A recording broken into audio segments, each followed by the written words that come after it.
Get ready. Okay.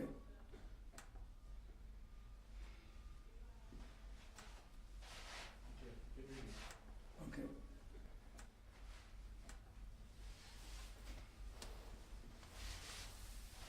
Okay, get ready. The phone, have ready.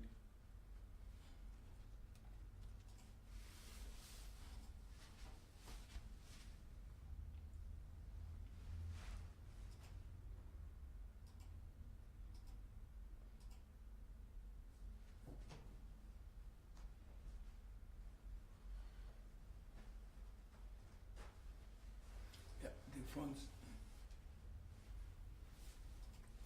A very good afternoon to our viewers and welcome to the 1873 TV. Your voice, your vision, your power, sorry. My name is Tinashe Mpasiri and welcome to another exciting and informative show. SMM Part 7, the special edition of SMM. Shabhani Mashaba Mines is the company that once employed 5,000 people at its peak and 100,000 livelihoods depending on it. But today it has been run down after being expropriated from its rightful owner by the government of Zimbabwe through a decree that was used by a minister of justice, then Honorable Patrick Chinamasa.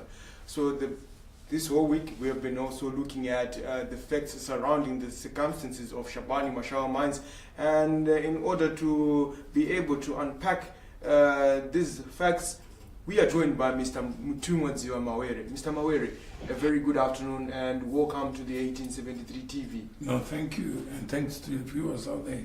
Well, I must say, Mr. Mawere, the SMM case study has enlightened me, has better informed me, especially when it comes to aspects of the rule of law and property rights, which is something I was very ignorant about. And with the little knowledge that I have so far, what I've shared also with other people, they are quite amazed about such things happening, especially by public office bearers whom are vested with the power that is derived from individuals like myself, the ordinary persons. Mm-hmm. Yeah, I think when you know what the facts are, it always benefits the person. Because sometimes knowledge and the concentration of knowledge in a few minds causes distortions. So one is not readily clear, and sometimes the information is not convenient. So most people actually don't know where to get the information. So what is told in the public domain may not necessarily be what is correct. So I think the idea of these shows is to allow us to give up time so that we can share some of the information that has always existed but has not found its way in the public domain. So I just had a conversation. Somebody wants help, but they don't want other people to know. So I said, why do you want me to know about your problems when you are not prepared to tell the next person your problem? So you have already appointed me a senior in problem solving without my knowledge and consent. So when people know better, then the things that we were discussing this morning about the exercise of public power, what is power, what is the source of power, I think you'd have learned that Eric Liu, in his sharing of power, he already acknowledges that even ideas themselves can give someone power. Absolutely. Yeah. And numbers alone. When more people know, then the more the number, the better it is. So anyone who wants to be part of a democratic state depends on more numbers knowing what is available and what matters and what ought to be known. So in this whole enterprise of SMM, somebody was asking me from Shabhani, wanting to get an exclusive interview with me to talk about how SMM was acquired. And you know what I told him? Go to the 1873 TV and follow on what already exists. If you find that there is something missing, then call me only then. But I recognize that the hunger for knowledge, the hunger for information, for facts, for data, is quite huge. There are many people who I assume know what is to be known and what is available. But regrettably, just the idea of gathering information, the idea of finding it, and the idea of using it itself is a challenge. Yeah. So I thought today we can even go a step further. What is this step further? Is to look at a letter dated 19 December 2005. And for Tinashe, you, the mathematician, how many years ago? 2005, today we are 2017, it is 12, exactly 12 years. 12 years. Imagine this letter has existed. We can check whether it shows in our what? In our, so that we can.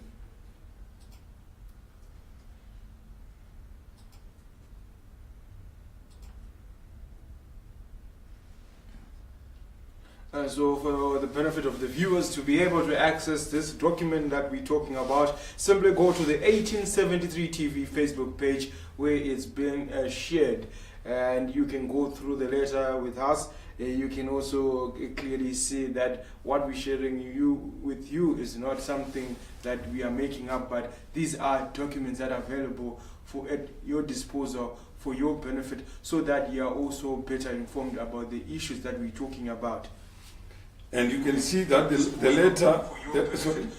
letter developed fit on the 30th of December 2005.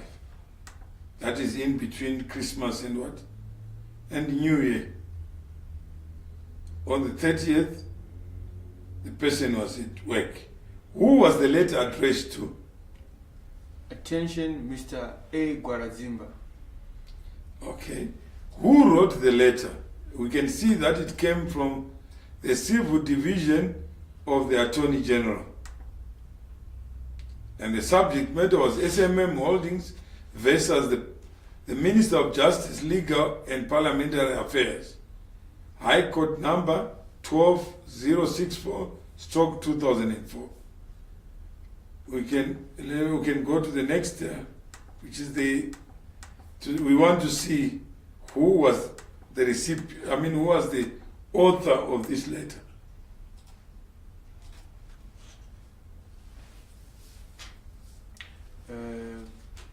From what we have, the author of the letter is V.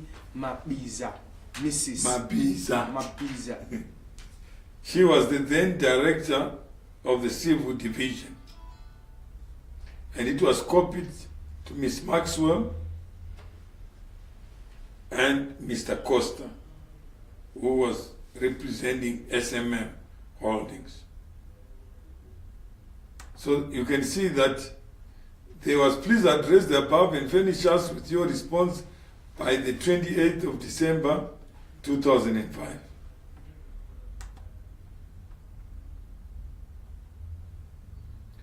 Is that correct? That's correct. Okay. Ms. Mabiza, Virginia, is the current permanent secretary in the Ministry of Justice. So let's go to the next one.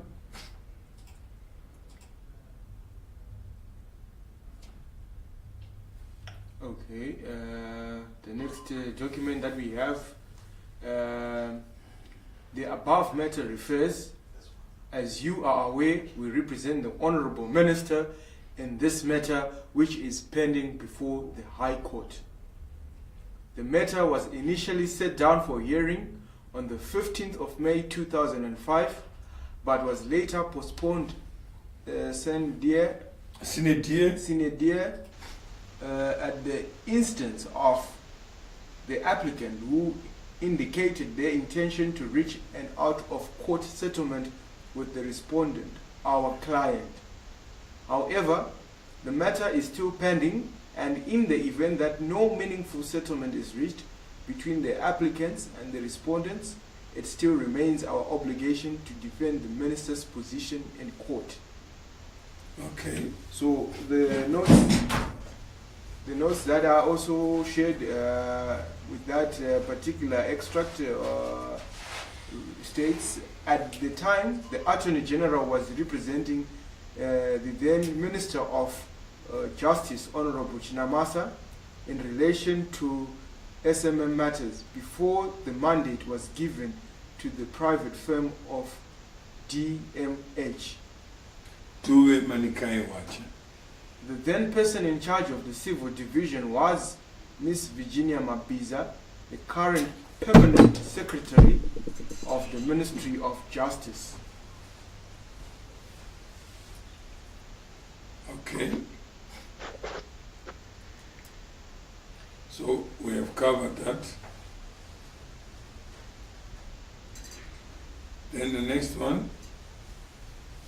Despite the fact that we have previously discussed the matter with your colleague, Mr. Sibanda, and also that you have furnished us with some useful information in this matter, it is, however, our view that there is further need to clarify the issue of indebtedness in order for us to be able to make meaningful submissions before the court in the event that the hearing of this matter resumes.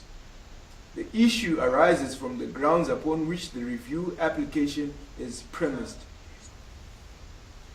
Okay. The issue arises from the grounds upon which. So the issue, I think as the letter is saying, the central issue, the central dispute at the time, and still remains a dispute, relates to whether SMM was indebted to the government as alleged or as prescribed in terms of this law that was given life by virtue of a decree. So this is the Attorney General trying to formulate a position which they could defend. And the Attorney General was not involved in this matter, so they were genuinely looking at this issue as an issue in which somebody could come to their senses and say the facts of SMM clearly fall outside the ambit of what the law was intended to achieve. Because for one to be indebted to the state, then obviously the state had to exist as a giver of credit, as a contracting party.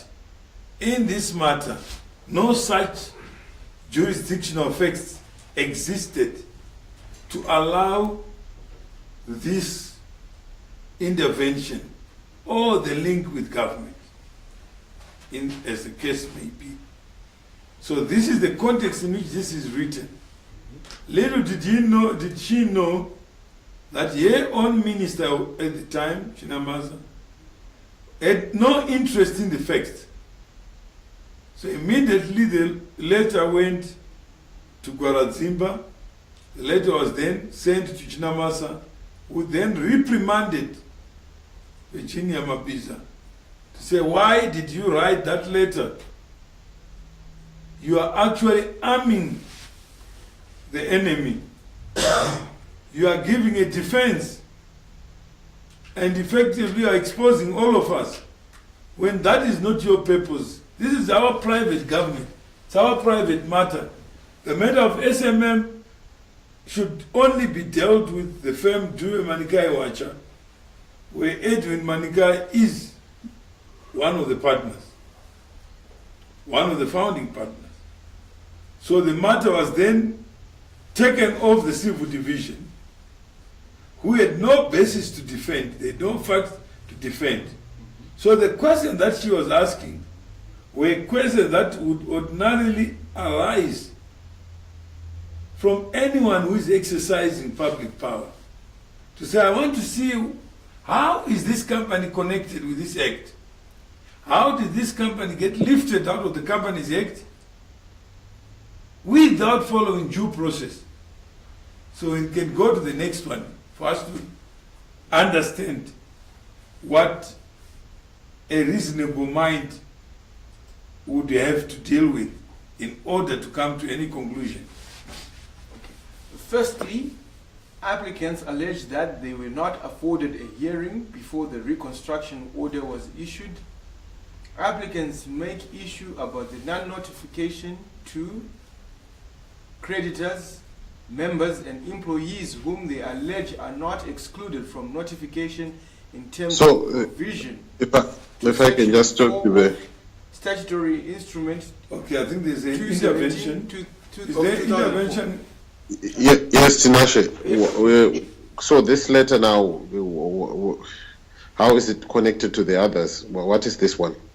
This one is a letter from the then director of the civil division. Okay, so Mabiza was writing for that director before. Yeah, she was the director. Okay.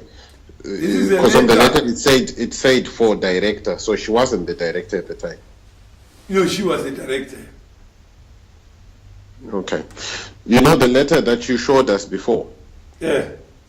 It was signed V. Mabiza for director. Okay. Yeah, I think so it means she was not the director. She was signing on behalf of the director. The director. Yeah, you may be right, but my understanding was that she was the director. Okay, so that's fine. So this is another letter that she's writing now. No, this is the only letter that she wrote before she was speedily put in her place. Right.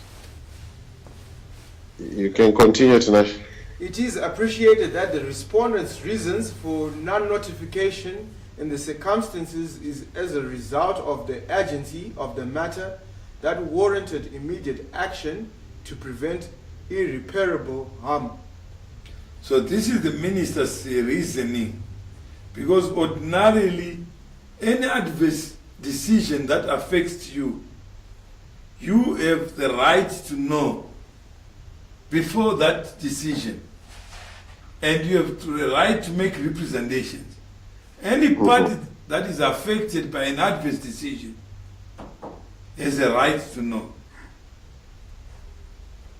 And that right to know is part of the bundle of rights that we're talking about of citizenship. Yes. That I have a right to know about what charges are preferred against me. I have no obligation to defend myself, even to answer any question. That's why they say you have a right to remain silent. It's a right to remain silent. I don't have an obligation to assist the police. Even if you know that I have committed an offense, your duty is to prove beyond any reasonable doubt that the alleged offense or the facts that you allege did occur. And for an independent tribunal to make that determination, where there's a complainant and there's another part. Where there's a plaintiff, there must be a defendant. Applicant, there must be a respondent. Yes. Where there's an application or an action. So that is what normally a constitutional state, that's a basic test. Here you get a minister who says, I couldn't tell you. I couldn't inform. How can you expect me to inform you when SMM is so vitally important in the scheme of things that I was in a hurry to finish you. And you expect me to tell you? I reserve the right not to tell you, not to tell the creditors of the company, not to tell the shareholders, not even to tell the directors. I have a right to act unilaterally, arbitrarily, if it occurs to me, not you or anybody else, that your facts fit this stick to beat you up. So that is the context in which this is happening. So Virginia had to defend that issue, or the AG's office, as the lawyer of government. Little did she know that the government had been captured. You didn't have to go to the Attorney General to defend the minister's actions. The minister's actions occur outside the four corners of the law. The Attorney General will not write this letter if she was what? The office of the Attorney General will not be party to this letter if they were part of the scheme. Yes. So this scheme was done Outside. by a small cabal that is still operating in the name of your government. What does he say? Could you, however, provide proof to show that the minister's actions were meant to prevent irreparable harm from occurring? Imagine asking, that's treason. You are asking the No, minister. that is due process. No, I'm saying it's according to the minister. This is 2005, Mushana. Yeah, 12 years yes, later. but this is showing us that the system does work. You know, so you can see that the system is identifying anomalies within itself. No, I'm saying it's not even the system. Virginia was actually going against the norm. The norm No, she was is, doing her job. no, the norm is lawlessness. That's where the center of power is. The law of gravity always favors where the power is. Yeah, but This is a junior officer. We need to also give credit where it's due. Yeah, she was doing her job. I'm saying the proof of the pudding, Mushana, is in the eating. 12 years later, Yeah, the pudding is system still being eaten. has failed to take cognizance of what Virginia was trying to say. And I guess for her to be permanent secretary now, it means she must have apologized profusely that a demon had visited her mind.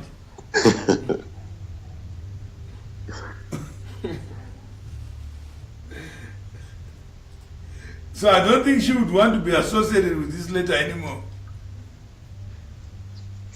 Otherwise, she will not be the Minister of Justice.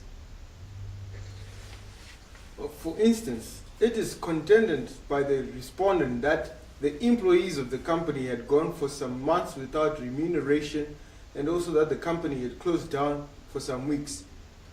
Could you please avail supporting proof thereof so that we are able to support our argument on the imminence of the matter and also highlighting the irreparable harm involved? So she's asking for what should be available, because the one who alleges must prove. You are saying that the company was facing this catastrophe. Can you give us the factual basis?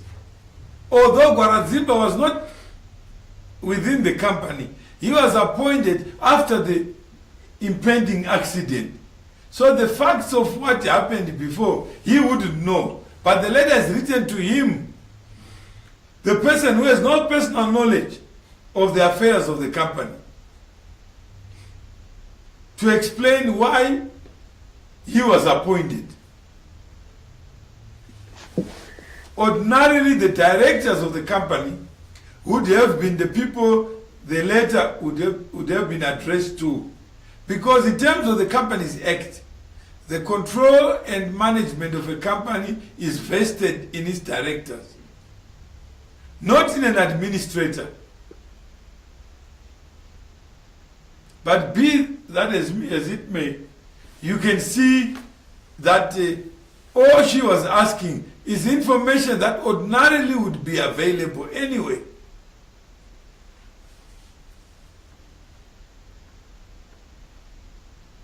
Okay.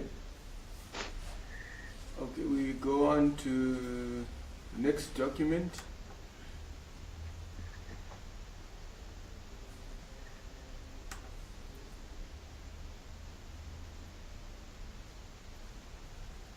Okay, go ahead. Okay, the next document. Applicants allege non-existence of the jurisdictional facts to warrant reconstruction as at 6th September 2004. So full stop. So for you to apply discretion, even for Trump to issue an executive order to say people who are Muslim are not welcome, there must be some facts that he is in possession of, which will lead to the conclusion that all Muslims coming from this country Should not enter the country. should not be trusted to be just normal, non-gun carrying, non-grenade carrying. Non-bomb stripped. Yeah. Just normal people. Just who just want to go to America even to visit, to see the Eiffel Tower, Statue of Liberty. But in this case, also I say, we are alleging that on the 6th of September, the minister did not have any facts because he was not a member of the company. He was not a member of the board. He's a minister of justice. How would he have known about the affairs of a private company as a minister of justice? For him to issue an order, he must be involved in the affairs of the company. How did he get to know this imminent danger? Imagine I give you the car and you drive off, you are 200 kilometers away. How would I pretend to know what is happening on the scene? When I'm further away from where I'm not in the car. Yes. I have no relationship with the car. But in this case, a miracle happens. That this Chinamasa guy has these eyes that protrude beyond what he's appointed to do. And still no consequence. And Chinamasa's appointed, I said, it's okay. Chinamasa, you're protecting us by acting mischievously. Okay? So, in other words, they denied that they were a state indebted insolvent company as at 6th September 2004. So that is the denial that I could not have been state indebted because all my creditors, I know them. How would you know that I'm indebted to this fictitious figure called the state? Because I know, you know, that Zesa is not the state. Even if you were to go to the address of where the state is, there's no address where you can find the state. It's not even defined in the regulation that came through. You can't even. Who is this state that I'm supposed to have been indebted to overnight? Huh? And this is a weekend. 6th September is a Monday. The regulations are passed on Friday at 4 p.m. Everybody goes to the weekend thinking that Rome is in order. Monday morning. Rome is burning. Say, what happened? Who had the torch? I mean the matchstick. Mischievous minister. This is the minister. He's got mischief. Imagine he was buried with mischief for the whole weekend. Only to issue an order on Monday. And what does the order? What else is she saying? It is respondents' contention that SMM Holdings Limited was placed under reconstruction because of its financial indebtedness to the state. The following are the facts which were relied upon to support the above. So this is now what the minister said he relied upon. I think we go to the next one here. Indebtedness to MMCZ. MMCZ stands for Minerals Marketing Corporation, which is an agent. Clearly, you are indebted to an agent. How does an agent that takes commissions end up advancing credit? That cannot be practical or possible at all. So, but in this miraculous case, there's a loan provided by funders who relied on a guarantee. I think that's what Mishana was talking about. Let's talk about the guarantee. But we are going to have another session where we deal with the guarantee. But MMCZ, we pack it so that we can explain the facts relating to MMCZ and its role. But MMCZ never granted credit, never had the funds to advance credit, but it's listed as a creditor. Then the next one. As of 6 September 2004, the applicant was indebted to MMCZ in an amount of 396 million Zim dollars, being the balance remaining from an outstanding loan granted by the MMCZ to the company in July 2001, and which loan was guaranteed by the government. In order to support this averment, it will be necessary to avail documentary proof on whether there was a guarantee agreement in place for the government to take over repayment in the event of default by the company, whether the loan had become due, and whether MMCZ had called for the loan before the 6th of September 2004, whether there are any supporting documents to show that the company was in breach of the loan agreement terms and conditions to warrant the passing of liability to a third party, that is, the government of Zimbabwe. Such documents are very essential, as they will help to prove that the government guaranteed the loan in issue, and that by breaching the terms of the loan agreement, the company caused public funds to be utilized to meet its debts. So I think just looking at that, Mushana, do you need any explanation there, or it's so far so good. plain Good. So let's not disturb the flow. In terms of clause 10 of 1E of the loan agreement between MMCZ and SMM, if the borrower commits an act of insolvency, then they shall be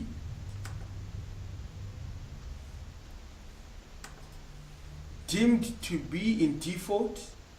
In light of that, please provide an audit statement by the SMM auditors to prove that the company was insolvent. See, that will be, it's normally the test. Like a doctor, somebody says, I'm with terminal cancer. And this is the minister just dreaming on his own. That I'm looking at Mushana, you look like you got cancer. Then I condemn you. Then all you are saying is, show me that you have done an examination and that there is a qualified practitioner who has looked at my health and come to the conclusion as would be expected. And then they say, Virginia, get lost. Okay. Indebtedness to RBZ. RBZ is the Reserve Bank of Zimbabwe. The company is said to have been indebted to the RBZ in an amount of 28.8 billion Zim dollars, being money advanced by the RBZ under the Productive Sector Fund facility was happened. You have availed proof that the PSF was the source of the loan from the Reserve Bank of Zimbabwe. You have also availed a letter from Zimbank dated 3rd November 2004. Just imagine, 3rd November, when was the company placed under reconstruction? It was on the 6th of September. How could Zimbank write a letter on the 3rd of November after when the issue of Zimbank should have existed prior to the city, the. How did the minister know about Zimbank? Zimbank is now being asked to write a letter after the fact.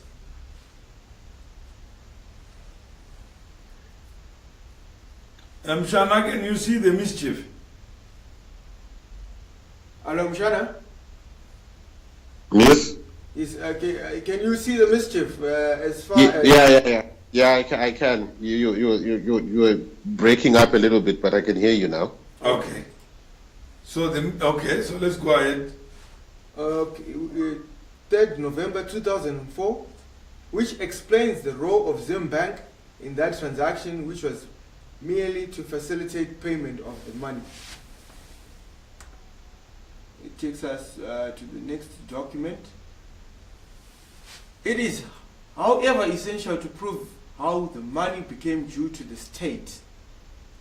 We need to use that information to prove to the court that indeed SMM was state-indebted company in terms of the Act. You have also availed to us a schedule of SMM's indebtedness to the government of Zimbabwe, which you labeled as Appendix A and is Annexed G.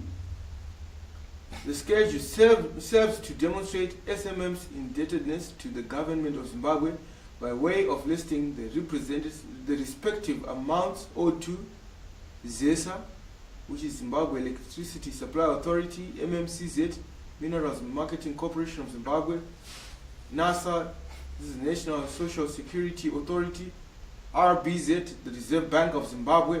Do you see any indebtedness to the state there? Myself? Yeah.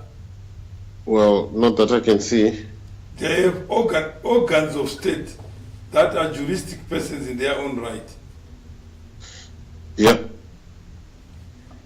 However, in order for that information to be useful, it needs to be supported by evidence. But imagine the law exists now. And you remember Dr. Ngosana Moyo said it's impersonal. Very much. I remember him Yeah. stating that. So imagine I owe electricity bills. And the minister in his own wisdom or mischief decides to play his card. What would be my defense?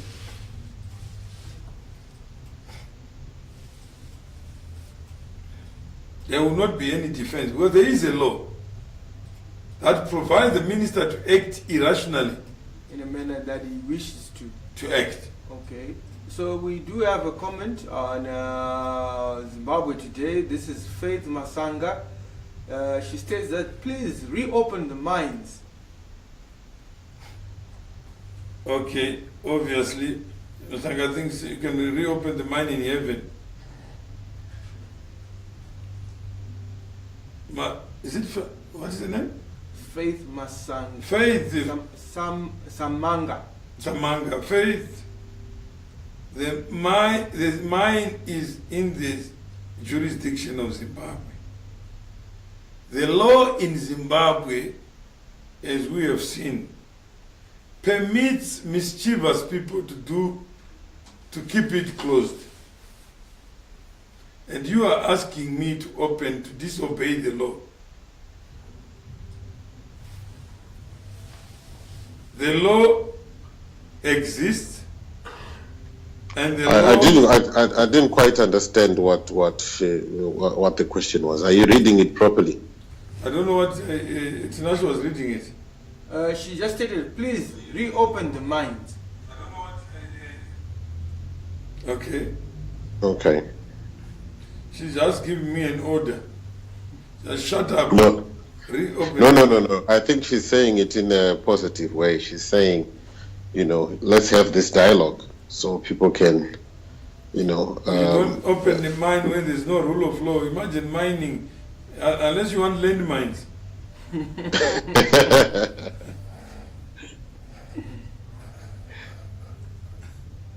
Gorazimba has got the power to arrest you. To arrest me?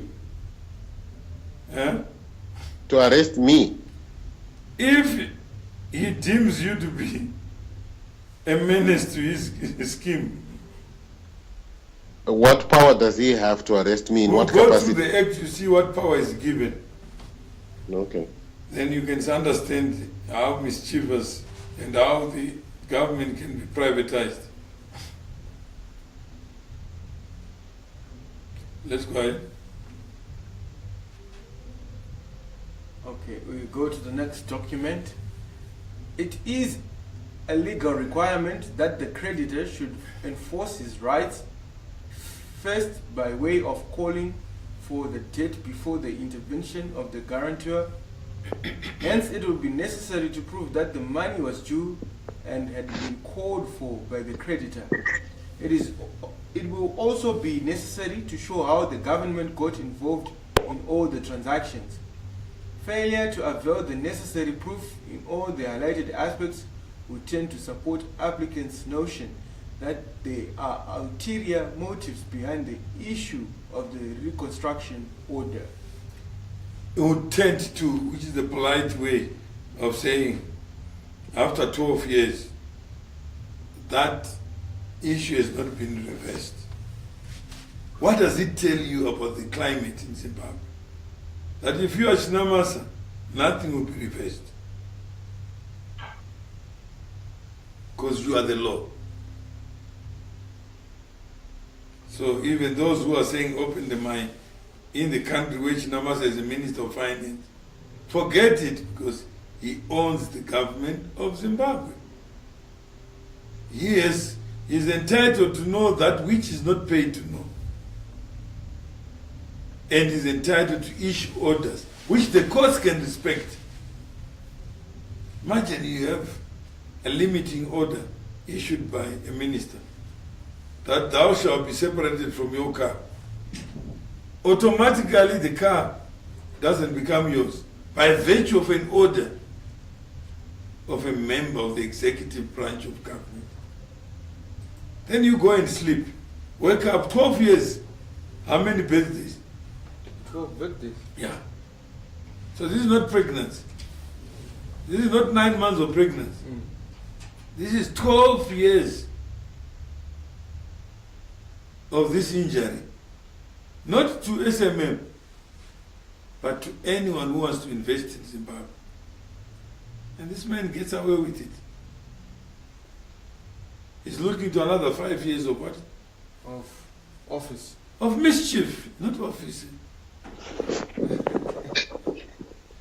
You don't go to an office to do mischief.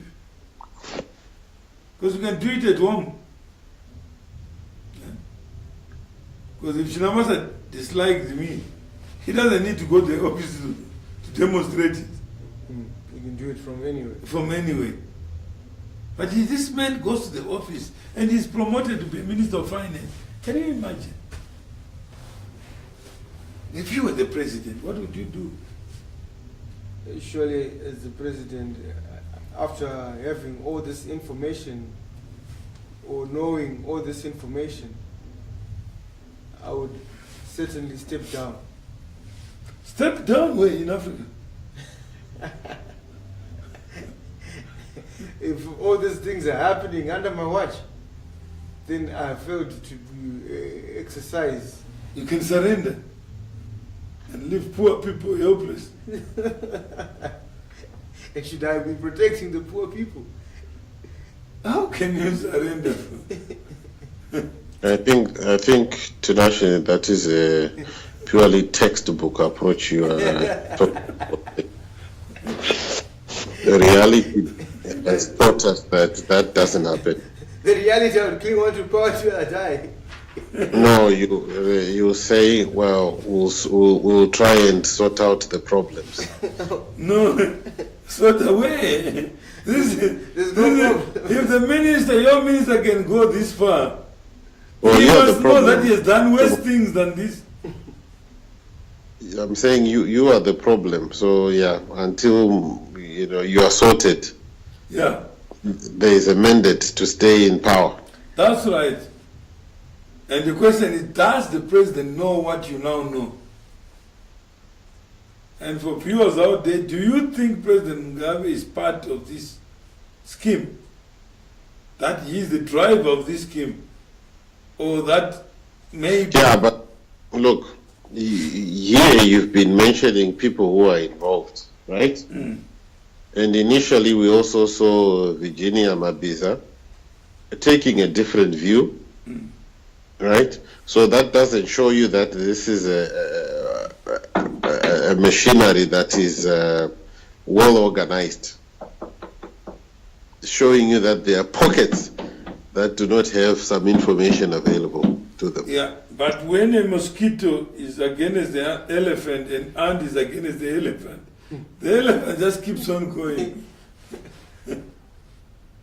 Who is Virginia? Who is Mawere? Can you imagine? This government belongs to privileged people.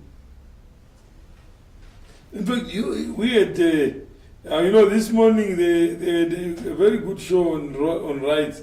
I think it is the George Mason. Do you know the character called George Mason? George Mason? Mason, yeah. You know too many dead people, you. I'm sure. Yeah, I think because the dead people, the deeds... You have so much faith in dead people.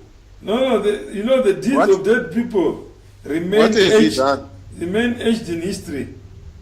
What has he done? I don't know what he Okay, is. let me tell you, this guy, he was a genius of note. So he wrote this in May 2000, in May 1776.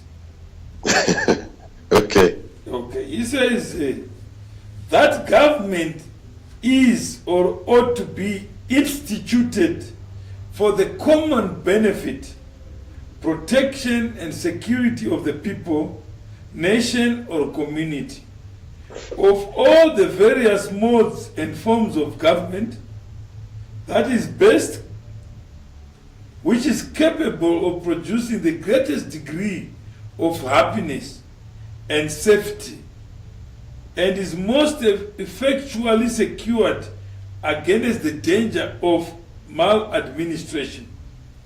And that when any government shall be found inadequate or contrary to these purposes, a majority of the community is an indubitable, inalienable, and indivisible right to reform, alter, or abolish it in such manner as shall be judged most conducive to the public will. Is it your first time to hear these words? Yeah, he sounds like an educated peasant. That's right. That is 1776. Mm. And he was a thinker. Imagine these words were to be impregnated into some people's minds. That when any government shall be found inadequate or contrary to these purposes, the majority of the people, me and you, the citizens, have a right, not a privilege, to reform, alter, or abolish it, not to elect it.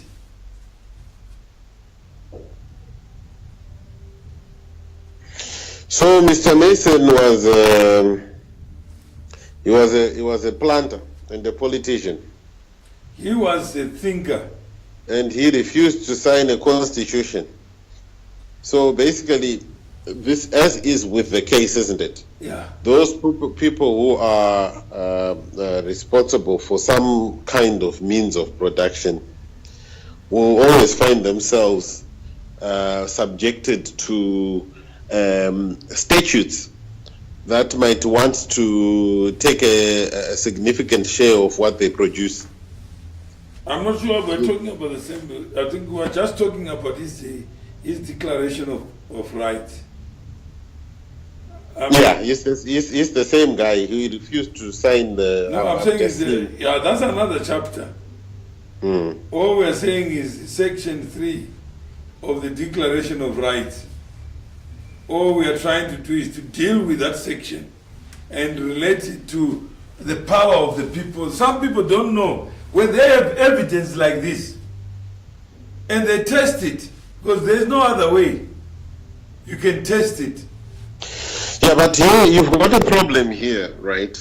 One of the problems that I can see, this is exactly what we were talking about previously, that it sometimes it's a bit difficult to uplift an entire body of work from a different geographical region with the people who have different problems and concerns and apply it in one area. Now, I'm not saying this does not apply in this case, but I'm just saying that approach, it can be dangerous sometimes. No, I'm saying is we are not generalizing. All we are saying the principle of legitimacy of any government. But was that the principle of legitimacy used in the construction of the government of Zimbabwe? No, I'm saying is that the president and the people of Zimbabwe fought against tyranny, against this idea that a few characters could overpower the will of the people and their will became the will of a nation. Yes, that's fine. I so agree it with is you. just But that what I'm saying is, are we not supposed to be looking at what drove them? What drove them to fight those tyrants, and also what were the promise? What was the promise? I'm saying is that whatever they did, it's water under the bridge. What we are saying is today, if a person appointed pursuant to the power that you have granted, and the same George Mason, he was very clear in his No, I'm just saying is that we're just doing it just for the sake of the people out there. You may know better, Mshana. No, I don't. But what I'm saying is, let's use examples that are relevant to that's the what situation. I'm saying. It's so relevant. if you are using George Mason in America, they had a different struggle altogether. I am saying that what he's saying, I can relate to it, and I can say it's very appropriate in this situation. But what was the promise that Zimbabweans had? Can I tell you the promise? It's very clear in the Constitution. There's a Bill of Rights which protects property, which So the Constitution of Zimbabwe, even the Lancaster House Constitution, is framed on the same principle, the Masonian principles. It's not a foreign document coming from us. So that's fine. That's the separation of powers is a fundamental principle. The doctrine of equality, the doctrine of limitation, that is a government, by virtue of a government, the power is vested in the people, its power ought to be prescribed. Otherwise, you get a monster in government. Yes. And who can then take this kind of approach, seemingly with no restraint from the people who are governed. And other people say it's a personal issue. So that is the only challenge you face. I think we have we finished? Yes, we have actually finished the documents that we have, and we've also looked at the few comments that we've got on Zimbabwe Today. Yeah. And I do hope that viewers, you are also you found it insightful and informative. We do welcome your comments, your questions, if you have any, and your remarks as well pertaining to this program that we are having. Tell us what your understanding, especially of power, is, and if you want to better also know about power, we have a power literacy show on the Continental Sunrise Breakfast Show that is on the 1873 FM, weekdays 6 a.m. to 9 a.m., where some of these aspects, especially the declaration of the Virginia Declaration of Rights, we were touching on earlier, in better understanding this whole construct of power, how it is, how it flows from the ordinary person to the person who is then elected and appointed as a public office bearer. Mushana, any closing remarks pertaining to the conversation that we have had this afternoon? No, I think it's very enlightening that we continue to unpack this, looking at these documents in relation to what the law says in Zimbabwe. And I think one of the things that we need to really spell out or underline is actually, showing the parallels of what was done and what the law says, so that we are absolutely clear and we can see, how things are going wrong in Zimbabwe and what needs to be done. Okay, and Mr. Mawere, your closing remarks? I think we've just seen one of many examples that help expose what Mushana spoke to, the idea that government can be alienated from the principles on which it is founded, that people can constructively undermine the very government that they need to preserve, the rules that they need to uphold, with seemingly impunity. And the impunity didn't start at 93 years old. Impunity started at 83 years old. Less than 83. At 80 years old. Is it 81 years old? Yeah. 12 years now, it's Yeah. 81. 81. So already you can see, even when the head of the fish is 81, you can see the mischief around it, which suggests that there are a lot of things that have been happening, and people know that the head of the fish is remote from the body. So we can do what we need to do without fear of being caught. That is the way it is. So who is this now? Who's doing without fear of being caught? Sinamasa. Okay. Yeah. And his what? His crew. We say CC or CNC. Sinamasa and crew. Well, viewers, we have come to the end of today's program. That is Shabhani Mashama's SMM Special Part 7. Please join us again tomorrow, same time, as we keep you enlightened, informed about issues that matter. Coming up shortly at 6 p.m. Central African Time, we'll be joined by members of True Verb and also ambassadors of the 1873 Network on Music Literacy. Goodbye for now, but stay tuned. Goodbye. Goodbye.